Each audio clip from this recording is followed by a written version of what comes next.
Hi friends, welcome to the video. இன்னைக்கு வீடியோல group health இன்சூரன்ஸோட benefits பத்தி உங்களுக்கு நான் எக்ஸ்பிளைன் பண்ண போறேன். குரூப் ஹெல்த் இன்சூரன்ஸ் அப்படின்றது ஸோ அதுல என்னென்ன ஃபீச்சர்ஸ் இருக்கு, ஒரு எம்ப்ளாயருக்கு அதுல என்னென்ன பெனிஃபிட் இருக்கு, ஒரு எம்ப்ளாய்க்கு என்னென்ன பெனிஃபிட் இருக்கு, அதுல இருக்கக்கூடிய ப்ரோஸ் அண்ட் கான்ஸையும் இந்த வீடியோல உங்களுக்கு நான் டிஸ்கஸ் பண்றேன். எப்படி கிளைம்ஸ் எப்படி ப்ராசஸ் பண்ணுவாங்க, அதுக்கு என்னென்ன டாக்குமெண்டேஷன் தேவைப்படும்.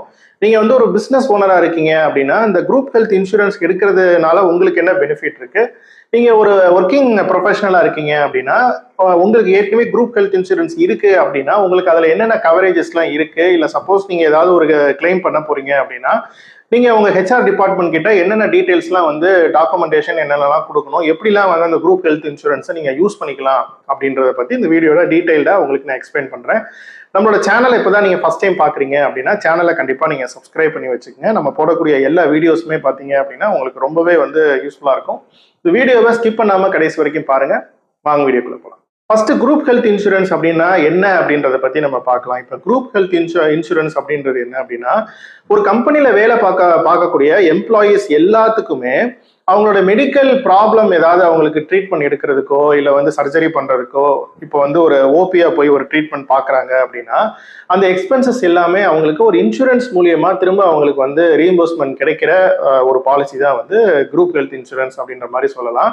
இப்போ குரூப் ஹெல்த் இன்சூரன்ஸுக்கும் இண்டிவிஜுவல் ஹெல்த் இன்சூரன்ஸுக்கும் என்ன டிஃபரன்ஸ் இருக்கும் அப்படின்னா இப்போ குரூப் ஹெல்த் இன்சூரன்ஸ் அப்படின்றது ஒரு கம்பெனில அந்த ப்ரீமியம் பே பண்ணுவாங்க. நீங்க ஒரு கம்பெனில ஜாயின் பண்றீங்க அப்படின்னா உங்களுக்கு டே 1ல இருந்தே உங்களுக்கு அந்த குரூப் ஹெல்த் இன்சூரன்ஸ்ல அந்த குரூப் பாலிசில உங்களோட நேம் ஆட் பண்ணிட்டாங்க அப்படின்னா அந்த டே 1ல இருந்தே பாத்தீங்கன்னா அந்த மெடிக்கல் கவரேஜஸ் பெனிஃபிட் உங்களுக்கு கிடைக்க ஆரம்பிச்சிடும். வேற இண்டிவிஜுவல் ஹெல்த் இன்சூரன்ஸ் அப்படின்றது நீங்களா தனியா பிரீமியம் பே பண்ணி நீங்க தனியா இன்சூரன்ஸ் கம்பெனியா கான்டாக்ட் பண்ணி நீங்க பாலிசி எடுக்கணும். நீங்க ஒரு இண்டிவிஜுவல் பாலிசியா எடுத்தாலும் சரி, இல்ல உங்க ஃபேமிலி எல்லாரையுமே கவர் பண்ணி ஒரு ஃபேமிலி ஃப்ளோட்டர் ஹெல்த் இன்சூரன்ஸ் பாலிசியா நீங்க எடுத்தாலும் சரி, நீங்க அதை இப்போ ஒரு கம்பெனியை கான்டாக்ட் பண்ணி இந்த மாதிரி ஃபேமிலியில யார் யாரெல்லாம் இருக்கீங்க, இப்போ ஒய்ஃப் குழந்தைங்க அந்த டீடைல்ஸ்லாம் கொடுத்து நீங்க ப்ரீமியம் பே பண்ணி நீங்க எடுக்கிறது தான் ஃபேமிலி ஃப்ளோட்டர் ஹெல்த் இன்சூரன்ஸ் அப்படின்ற மாதிரி சொல்லலாம். இப்போ குரூப் ஹெல்த் இன்சூரன்ஸ்ல பாத்தீங்கன்னா ஒரு எம்ப்ளாயரா இருக்கீங்க அப்படின்னா உங்களுக்கு என்னென்ன பெனிஃபிட் இருக்கும் அப்படின்னா உங்களுக்கு டாக்ஸ் பெனிஃபிட் இருக்கும். ஏன்னா இப்போ ப்ரீமியம் இப்போ உங்க கம்பெனில ஒரு 50 பேர் ஒர்க் பண்ணிட்டு இருக்காங்க அப்படின்னா ஸோ அந்த 50 பேருக்கும் சேர்த்து நீங்க ப்ரீமியம் பே பண்றதுனால உங்களுக்கு அந்த டாக்ஸ் பெனிஃபிட்டுக்கு உங்க பிசினஸ் எக்ஸ்பென்ஸா நீங்க காட்டி டாக்ஸ் பெனிஃபிட்டுக்கு நீங்க அவைல் பண்ணிக்கலாம். ஒன்னு நீங்க எம்ப்ளாயீஸை மோட்டிவேட் பண்றதுக்கு பாத்தீங்க அப்படின்னா group health insurance is one of the best option அப்படின்ற மாதிரி சொல்லலாம். ஏன்னா ஒரு மோட்டிவேட்டடா அவங்க ஒர்க் பண்றதுக்கு பிளஸ் இப்போ அவங்களுக்கு ஏன்னா மோஸ்ட் ஆஃப் தி கம்பெனிஸ் பாத்தீங்க அப்படின்னா எம்ப்ளாயீஸ் பிளஸ் தேர் ஃபேமிலிஸ் எல்லாருக்குமே பாத்தீங்கன்னா கவர் பண்ற மாதிரி இன்சூரன்ஸ் கொடுக்குறாங்க. ஸோ ஒரு எம்ப்ளாயி ஜாயின் பண்றாரு அப்படின்னா அவருக்கு டே 1ல இருந்தே அவரோட மெடிக்கல் எக்ஸ்பென்சஸ் எல்லாமே இன்சூரன்ஸ்ல கவர் ஆகுது. அவரோட பேரண்ட்ஸோட மெடிக்கல் எக்ஸ்பென்சஸ் கவர் ஆகுது. இப்போ ஸ்பௌஸ் சில்ட்ரன்ஸ் இருக்காங்க அப்படின்னா அவங்களோட மெடிக்கல் எக்ஸ்பென்சஸுமே பாத்தீங்க அப்படின்னா இந்த கம்பெனில இருக்கக்கூடிய இந்த குரூப் ஹெல்த் இன்சூரன்ஸ்ல நமக்கு கவர் ஆகுது அப்படின்ற விஷயம் பாத்தீங்க அப்படின்னா ஒரு பெரிய மோட்டிவேஷன் ஃபேக்டரா இருக்கும். பிளஸ் அவங்க ரொம்ப நாள் அந்த கம்பெனியோட அட்டாச்மெண்ட்டா ஒர்க் பண்றதுக்கு லாங் டேர்ம்ல அந்த எம்ப்ளாயை நீங்க மோட்டிவேட் பண்றதுக்கு plus apart from salary benefits அவங்களுக்கு இது ஒரு நல்ல ஒரு பெனிஃபிட்டா இருக்கிறது அப்படின்றது ஒரு பாசிட்டிவ் சைட் அப்படின்ற மாதிரி சொல்லலாம். இது எல்லாமே எம்ப்ளாயருக்கு பொறுத்த அளவுக்கு ஒரு பெனிஃபிட் அப்படின்னு சொல்லலாம். இப்ப 21,000 பிளஸ் 21,000க்கு கம்மியா இருக்கிறவங்களை சேலரி வாங்குறவங்களை மோஸ்ட்லி இஎஸ்ஐல கவர் பண்ணுவாங்க. 21,000க்கு மேல சேலரி வாங்கிட்டு இருக்காங்க அப்படின்னா அவங்கள இந்த குரூப் ஹெல்த் இன்சூரன்ஸ்ல கவர் பண்ணுவாங்க. ஸோ நீங்க ஒரு பெரிய கம்பெனியா இருக்கீங்க அப்படின்னா உங்களுக்கு இஎஸ்ஐ நீங்க இந்த 21,000 கீழே வாங்குறவங்களை இஎஸ்ஐல நீங்க கவர் பண்ணிக்கலாம். மோர் தென் 21,000 சேலரி வாங்கக்கூடிய பீப்புளை நீங்க குரூப் ஹெல்த் இன்சூரன்ஸ்ல நீங்க கவர் பண்ணிக்கலாம். ஒரு எம்ப்ளாயா இருக்காங்க அப்படின்னா அவங்களுக்கு என்னென்ன பெனிஃபிட் இருக்கு அப்படின்னா இந்த மெடிக்கல் எக்ஸ்பென்சஸ் எல்லாமே அவங்களுக்கு கவர் ஆகுது பாத்தீங்களா, இதுதான் ஒரு பெரிய பெனிஃபிட். அவங்களுக்கு ஏதாவது ஒரு ஹாஸ்பிட்டலைஸ் ஆகுறாங்க, ஒரு சர்ஜரி பண்றாங்க அப்படின்னா இந்த இன்சூரன்ஸை யூஸ் பண்ணி அவங்க அந்த ட்ரீட்மெண்ட்டுடைய காஸ்ட்டை ஒன்லி டைரக்டா அவங்க ஹாஸ்பிட்டல்ல அட்மிட் ஆகுறாங்க அப்படின்னா கேஷ்லெஸ் பெனிஃபிட்ஸ் யூஸ் பண்ணிக்கலாம். அப்படி இல்லைன்னா அவங்க பே பண்ணிட்டு அந்த பில்ஸ் எல்லாமே சப்மிட் பண்ணி ரீஎம்பர்ஸ்மெண்ட் வாங்கிக்கலாம். இது ஒன் ஆஃப் தி ஒரு main benefit. So apart from salary நீங்க சிடிசி பேசும்போது ஸோ இவ்வளோ சிடிசி இருக்கு பிளஸ் அது போக எனக்கு இந்த மெடிக்கல் எக்ஸ்பென்சஸ் எல்லாமே கவர் ஆகுது அப்படின்றது ஒரு பெரிய மோட்டிவேஷனல் ஃபேக்டர். ஸோ எம்ப்ளாயீஸ் ஒரு லாயலா ட்ரஸ்டடா ஒரு லாங் டேர்ம்ல அந்த கம்பெனில அவங்க ஒர்க் பண்ணுவாங்க.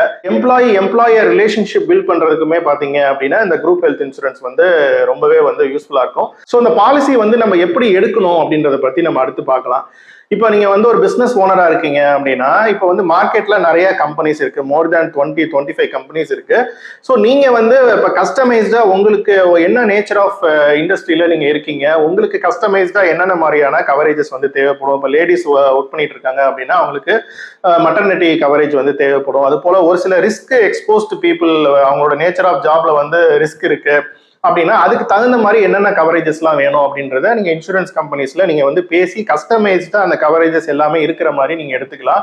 மோஸ்ட்லி பாத்தீங்க அப்படின்னா அந்த ப்ரீ எக்ஸிஸ்டிங் டிசீஸ் எல்லாமே டே 1ல இருந்தே வந்து கவரேஜ் வந்து கொடுத்துருவாங்க most of the companies.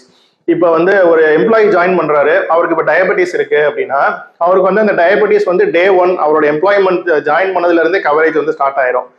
Mostly எல்லா கம்பெனிஸுமே கொடுத்துருவாங்க. ஒரு சில கம்பெனிஸ் மட்டும்தான் வந்து அது எக்ஸ்க்ளூஷன்ல வந்து போட்டிருப்பாங்க.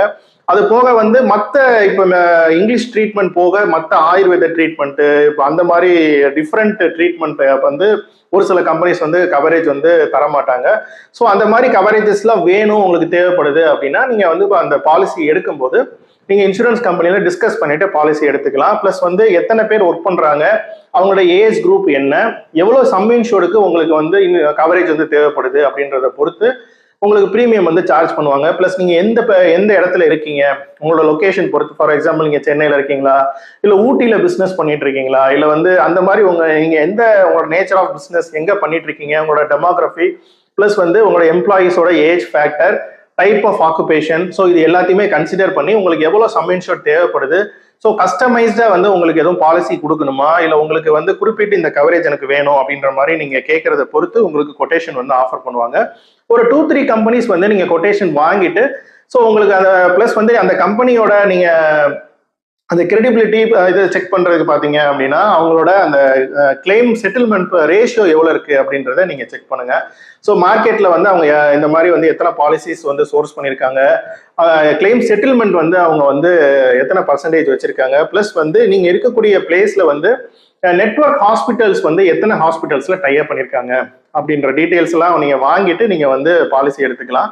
ஏன்னா இந்த நெட்வொர்க் ஹாஸ்பிட்டல் அப்படின்றது வந்து ரொம்ப ரொம்ப முக்கியமான விஷயம். நீங்க வந்து கேஷ்லெஸ் பெனிஃபிட் நீங்க அவைல் பண்ணணும் அப்படின்னா ஸோ ஒரு நிறைய ஹாஸ்பிட்டல்ஸ் பிளஸ் நல்ல ஃபெசிலிட்டி இருக்கக்கூடிய ஹாஸ்பிட்டல்ஸ்ல வந்து அந்த இன்சூரன்ஸ் கம்பெனி டைப் பண்ணியிருக்கணும். ஸோ அப்படின்னா தான் வந்து நீங்க வந்து ஜஸ்ட் வந்து உங்களோட அந்த இன்சூரன்ஸ் கார்டை யூஸ் பண்ணி நீங்க கேஷ்லெஸ் பெனிஃபிட் அவைல் பண்ணிக்க முடியும். நெட்வொர்க் ஹாஸ்பிட்டல் இல்லாம நீங்க வந்து மற்ற ஹாஸ்பிட்டல்ஸ்ல போய் ட்ரீட்மெண்ட் பண்றீங்க அப்படின்னா நீங்க ட்ரீட்மெண்ட் பண்ணதுக்கு அப்புறம் அந்த பில்ஸ் டீடைல்ஸ், டிஸ்சார்ஜ் சம்மரி, இது எல்லாத்தையுமே வந்து நீங்க த்ரூ கம்பெனி மூலியமா அந்த கிளைம் ஃபார்ம் வாங்கி அந்த இன்சூரன்ஸ் கம்பெனிக்கு அனுப்பி தான் வந்து நீங்க ரீஎம்பர்ஸ்மெண்ட் வாங்க முடியும். ஸோ அந்த மாதிரி ரீஎம்பர்ஸ்மெண்ட் பண்ணும்போது ஒரு 2-3 monthsல அவங்க வந்து ரீஎம்பர்ஸ்மெண்ட் வந்து கொடுத்துருவாங்க. வேற கேஷ்லெஸ் ஃபெசிலிட்டி நம்ம அவைல் பண்றோம் அப்படின்னா நம்ம வந்து கிளைம் ரெஜிஸ்டர் பண்ணதுக்கு அப்புறம் நம்ம ட்ரீட்மெண்ட் எடுத்து கம்ப்ளீட் பண்ணி டிஸ்சார்ஜ் பண்றதுக்குள்ள ஹாஸ்பிட்டல்ல டைரக்டாவே பாத்தீங்கன்னா இன்சூரன்ஸ் கம்பெனி அந்த பில்லை வந்து செட்டில் பண்ணிடுவாங்க. ஸோ அந்த குரூப் ஹெல்த் இன்சூரன்ஸ்ல என்னென்ன விஷயங்கள் கவர் ஆகும் அப்படின்றத நம்ம பார்க்கலாம். இப்போ டயக்னாஸ்டிக் சார்ஜஸ் வந்து கவர் ஆகும். இப்போ வந்து ஒரு சர்ஜரின்னு சொல்லிட்டு இப்போ நீங்க ட்ரீட்மெண்ட் எடுக்க போறீங்க அப்படின்னா அந்த ட்ரீட்மெண்ட்டுக்கு ரிலேட்டடா அந்த சர்ஜரிக்கு வந்து முன்னாடி நடக்கக்கூடிய அந்த டயக்னோசிஸ் ரிலேட்டடான விஷயங்கள், for example x ray, scan, so அதே மாதிரி சர்ஜரி முடிஞ்சதுக்கு அப்புறம் வந்து அட்மிஷன் ஆகிறது, அந்த room charge, doctor fees, nursing fees, lab charges, ambulance charges, இது எல்லாமே பாத்தீங்க அப்படின்னா இந்த குரூப் ஹெல்த் இன்சூரன்ஸ்ல கவர் ஆகும். ஈவன் வந்து வருஷத்துக்கு ஒரு தடவை மெடிக்கல் செக்அப் பண்றது வந்து கவர் ஆகும்.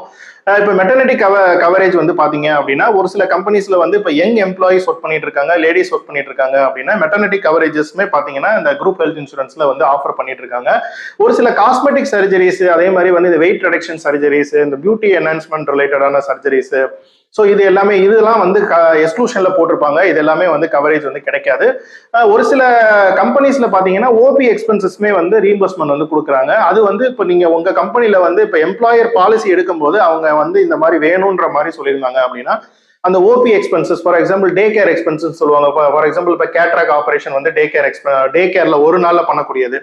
ஹாஸ்பிட்டல்ல வந்து இப்போ அட்மிஷன் ஆகாமையே வந்து டே கேர் ட்ரீட்மெண்ட் இது பாத்தீங்கன்னா ஒரு சில கம்பெனிஸ் வந்து கவரேஜ் வந்து கொடுத்துருப்பாங்க. ஸோ ஹாஸ்பிட்டலைசேஷன் அப்படின்றது என்ன மீன் பண்ணுவாங்க அப்படின்னா 24 hours மேல ஹாஸ்பிட்டல்ல அட்மிஷன் ஆகுறாங்க அப்படின்னா தான் வந்து அதை ஹாஸ்பிட்டலைசேஷன் அப்படின்ற மாதிரி எடுத்துக்குவாங்க. ஸோ நீங்க வந்து அந்த ஓபிடி கவரேஜஸ்லாம் இருக்கா, டே கேர் கவரேஜஸ்லாம் இருக்கா, மெட்டர்னிட்டி கவரேஜஸ்லாம் இருக்கா அப்படின்றதெல்லாம் நீங்க கிளாரிஃபை பண்ணிக்கோங்க. ஸோ நீங்க ஒரு எம்ப்ளாயியா இப்போ உங்களுக்கு குரூப் ஹெல்த் இன்சூரன்ஸ் இருக்கு அப்படின்னா அதுல என்னென்ன கவரேஜஸ்லாம் இருக்கு, என்னென்ன எக்ஸ்க்ளூஷன் இருக்கு அப்படின்றத நீங்க தெரிஞ்சுக்கிட்டீங்க அப்படின்னா அந்த பெனிஃபிட்டா உங்களுக்கு தேவைப்படும் போது நீங்க வந்து யூஸ் பண்ணிக்கலாம். அதே மாதிரி நீங்க ஒரு எம்ப்ளாயரா இருக்கீங்க, ஏற்கனவே வந்து நீங்க பாலிசி எடுத்திருக்கீங்க அப்படின்னா இந்த மாதிரி பெனிஃபிட்ஸ் வந்து எம்ப்ளாயிஸ்க்கு இருக்கு அப்படின்றத நீங்க சொன்னீங்க அப்படின்னா அவங்க வந்து வில் பி மோட்டிவேட்டட். பிளஸ் வந்து அவங்க ஒரு அவேர்னஸ் அவங்களுக்கு இருக்கும். ஸோ என்னென்ன விஷயங்களுக்கு அதை யூஸ் பண்ணிக்கலாம் அப்படின்ற மாதிரி அவங்க ஒரு இன்ஃபர்மேஷனும் வந்து அவங்க தெரிஞ்சு வச்சுக்குவாங்க. ஸோ உங்களுக்கு குரூப் ஹெல்த் இன்சூரன்ஸ் நீங்க இன்னும் எடுக்கல, எனக்கு குரூப் ஹெல்த் இன்சூரன்ஸ் எனக்கு வேணும் அப்படின்ற மாதிரி நீங்க ஃபீல் பண்ணீங்க அப்படின்னா ஸ்கிரீன்ல இருக்கிற என்னோட வாட்ஸ்அப் நம்பர்ல நீங்க வந்து கான்டாக்ட் பண்ணுங்க. மோர் தென் 15 to 20 கம்பெனிஸ் வந்து குரூப் ஹெல்த் இன்சூரன்ஸ் வந்து நான் வந்து ஆஃபர் பண்ணிட்டு இருக்கேன். ஸோ உங்களுக்கு தேவைப்படுது, ஒரு 2-3 கம்பெனிஸோட கொட்டேஷன் தேவைப்படுது, கம்பேர் பண்ணி நீங்க எடுக்கணும் அப்படின்னா, இல்லை பர்சனலைஸ்டா வந்து உங்களுக்கு வந்து இந்த குரூப் ஹெல்த் இன்சூரன்ஸ் பத்தி உங்களுக்கு எக்ஸ்பிளைன் பண்ணணும் அப்படின்னா நீங்க வந்து கான்டாக்ட் பண்ணுங்க. என்னோட மெயில் ஐடியும் டிஸ்கிரிப்ஷன்ல வந்து நான் மென்ஷன் பண்ணியிருக்கேன். உங்களுக்கு வேற குரூப் ஹெல்த் இன்சூரன்ஸ் ரிலேட்டடா வேற ஏதாவது டவுட்ஸ் இருந்தாலும் வந்து நீங்க வந்து கமெண்ட் பண்ணுங்க.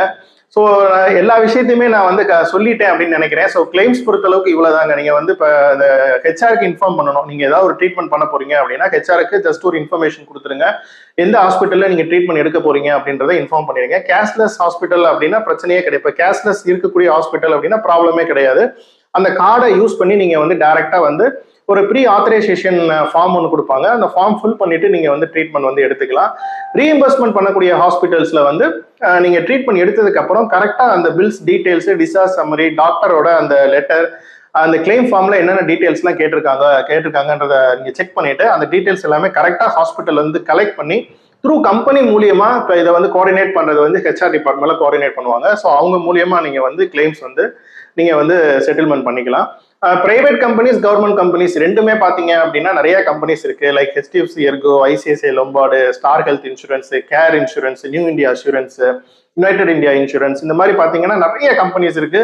ஸோ அதுல நிறைய ப்ரோஸ் அண்ட் கான்ஸ் இருக்கு. ஸோ உங்களுக்கு இந்த குரூப் ஹெல்த் இன்சூரன்ஸ் தேவைப்படுது அப்படின்னா நீங்க வந்து என்னை கான்டாக்ட் பண்ணுங்க. நான் ஷேர் பண்ண இந்த இன்ஃபர்மேஷன் எல்லாமே உங்களுக்கு ரொம்ப யூஸ்ஃபுல்லா இருந்திருக்கும் அப்படின்ற மாதிரி நான் நம்புறேன். நம்மளோட சேனலை கண்டிப்பா நீங்க சப்ஸ்கிரைப் பண்ணி வச்சுக்கோங்க.